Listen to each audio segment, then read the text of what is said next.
उत्तराखंड की राजनीति से इस वक्त की बड़ी खबर।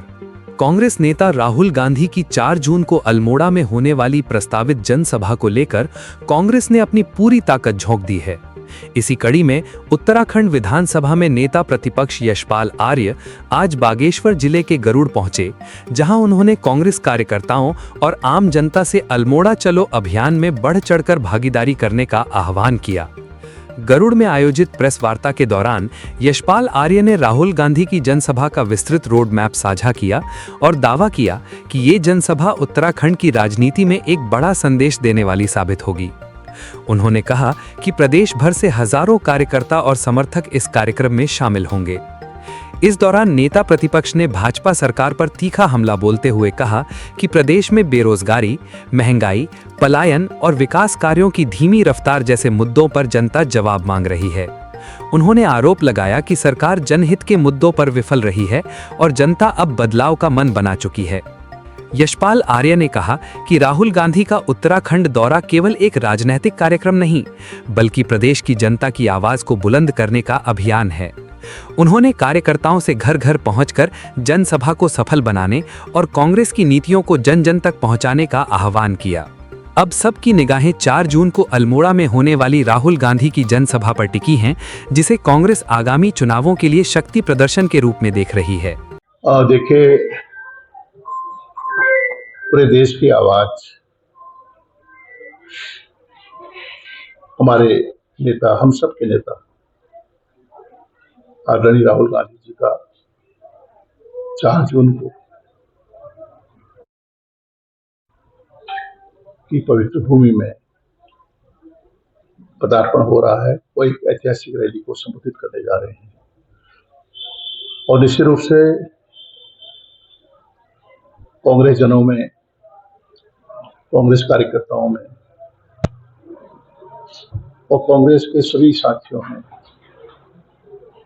एक नई उमंग, नई उत्साह का संचार देखने को मिला है और बड़ी बेसब्री से राहुल गांधी जी का इंतजार प्रतीक्षा कुमाऊं के जनमानस करने जा रहा है। और निश्चित रूप से मेरा मानना है कि यह रैली ऐतिहासिक रैली होगी। मैं कह सकता हूं कि सबसे बड़ी रैली होगी आज तक, और यह शंखनाद भी होगा 2027 का शंखनाद। और इस रैली में राहुल गांधी जी का दिशा निर्देश, जो मार्गदर्शन, जो यहाँ के मसलात हैं, जो यहाँ के मुद्दे हैं, उनको धार भी मिलेगी। और जैसा आप जानते हैं, उत्तराखंड आज की दिशा में जा रहा है। उत्तराखंड के हालात बद से बदतर हो चुके हैं और जिस तरह से भ्रष्टाचार चरम सीमा पर है, सारे हदें पार करती हैं। यहाँ के जंगल, यहाँ के जल, जंगल, जमीन को बेचा जा रहा है, खुर्द-बुर्द किया जा रहा है। महिला अपराध में ये पहली पायदान पर है। बेरोजगारी बढ़ती जा रही है, पेपर लीक हो जाते हैं और जो भाजपा के, सरकार के नजदीकी लोग हैं, इसमें संलिप्त दिखाई देते हैं। उनकी बेल होती है, उनकी जेब को जेल होती है, बेल होती है, वो दोष मुक्त हो जाते हैं सबूतों के अभाव में। और एक गठजोड़ है अपराधियों का, माफियाओं का, भूमाफियाओं का, शराब माफियाओं का, खनन माफियाओं का, अधिकारियों के साथ गठजोड़, और सरकार का पूरा संरक्षण है। सरकार उन्हें पनाह दे रही है। आज किसान की आय जो दोगुनी करने की बात कर रहे थे, आज उनको उनकी उपज का न्यूनतम समर्थन मूल्य भी नहीं मिल रहा है। स्कूल बंद हो चुके हैं, 1700 school, college, inter college, high school बंद हो चुके हैं। ये शिक्षा व्यवस्था चरमरा चुकी है। 1200 गांव, भुतहा गांव पोस्ट ब्लैक घोषित हो चुके हैं। जंगली जानवरों का आतंक बढ़ता जा रहा है। हमारी माँ बहनें, बेटियां लकड़ी बीनने जाती हैं, जंगल जाती हैं, घास काटने, बाकन निवाला बन जाती है। जो हमारी जच्चा बच्चा है, जो प्रसव काल में है, अगर वो इलाज के जाती हैं तो रास्ते में एकदम तो स्वास्थ्य सेवाएं बदहाल हैं। रेफरल सेंटर है आज अस्पताल, तो पूरा प्रदेश को खोखला कर दिया भारतीय जनता पार्टी ने। दूसरा, आपदा से जो प्रभावित क्षेत्र है, पहाड़ी क्षेत्र हो चाहे मैदानी हो, आज तक बुनियादी सुविधाएं नहीं मिल पाई हैं, उनको मुआवजा नहीं मिल पा रहा है, पुनर्निर्माण के कार्य नहीं हो रहे हैं, बुनियादी ढांचा चरमरा चुका है, तमाम मुद्दे हैं।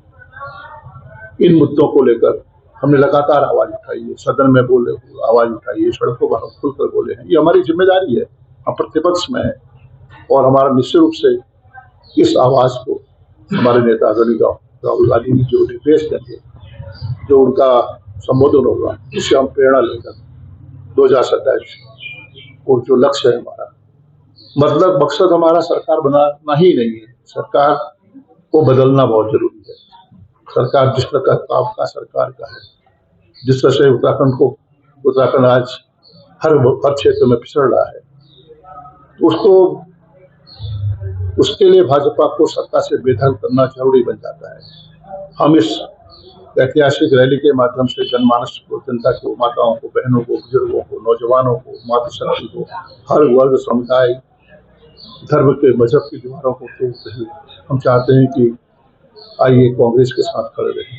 कांग्रेस ही विकल्प है, कांग्रेस ही एक ऐसा दल है जिन्होंने हमेशा उसका एजेंडा स्पष्ट रहा है, विकास का एजेंडा, सर्वधर्म समभाव का एजेंडा, बुनियादी ढांचे को मजबूत करने का एजेंडा। तो ये हमारा लक्ष्य है कि 2027 में हम कामयाब हों, उसके लिए हम लोगों ने शुरुआत कर दी है और हम एकजुट होकर पूरी शक्ति के साथ इस चुनाव को अपने हाथ में लेंगे और निश्चित रूप से हम सफल होंगे। सर, सरकार कह रही है कि उत्तराखंड को पर्यटन में आगे बढ़ा रहे हैं। पिंडारी, हमारे यहाँ पे पिंडारी ग्लेशियर है, सुंदरढूंगा ग्लेशियर है, कपनी ग्लेशियर है, रास्ते पूरा बदहाल हो गए हैं। उत्तराखंड 4 धाम यात्रा घूमने के लिए जो पर्यटक आ रहे हैं वो नारे लगा रहे हैं सरकार के विरोध में, क्या करेंगे? केदारनाथ, बद्रीनाथ, 4 धाम, ग्लेशियर, पिंडारी ग्लेशियर की दशा सबके सामने है, सब एक परिदृश्य दिखाई दे रहा है। इस तरह के हालात हो चुके हैं। पर्यटन के क्षेत्र में जो बेहतर मंसूरी जॉर्ज एवरेस्ट,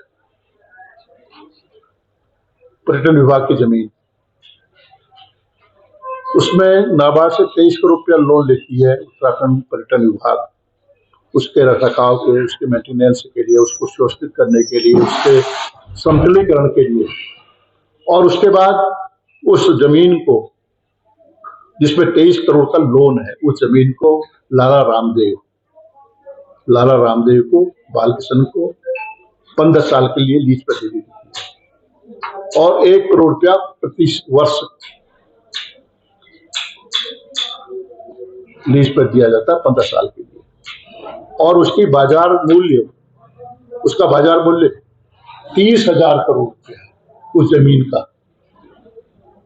कहाँ की बात करें, यहीं रामनगर मोहान में MPCL उसको दूर करने की तैयारी चल रही है। जलविद्युत परियोजना है, देहरादून डांग पत्थर, हजारों करोड़ की जमीन, जिसकी आधारशिला पंडित जवाहरलाल नेहरू जी ने रखी थी, प्रधानमंत्री थे, देश के प्रधानमंत्री ने उसकी आधारशिला रखी थी, बुनियाद रखी थी।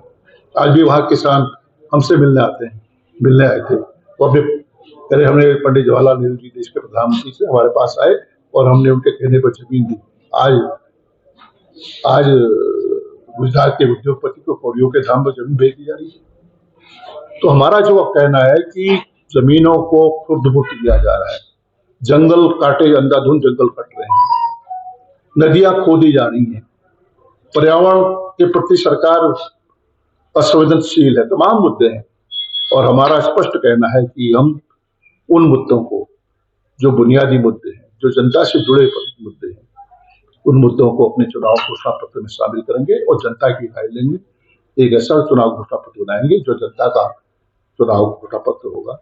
और मुझे विश्वास है कि इस ऐतिहासिक रैली से कांग्रेस कार्यकर्ताओं में नई चेतना का संचार होगा और हम मिलकर इस चुनाव को अपने हाथ में लेंगे।